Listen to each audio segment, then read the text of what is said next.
புதிய சூரியனின் பார்வையிலே உலகம் விழித்துக் கொண்ட வேளையிலே, புதிய சூரியனின் பார்வையிலே உலகம் விழித்துக் கொண்ட வேளையிலே, இமயத்தில் இருக்கும் குளிர் காற்று இன்று இதயத்தை தொடுகிறது. அன்று இமயத்தில் சேரன் கொடி பறந்த அந்த காலம் தெரிகிறது, அந்த காலம் தெரிகிறது.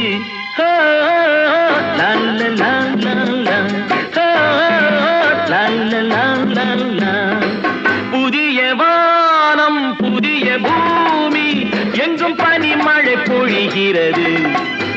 நான் வருகையிலே என்னை வரவேற்க வண்ண பூமழை பொழிகிறது.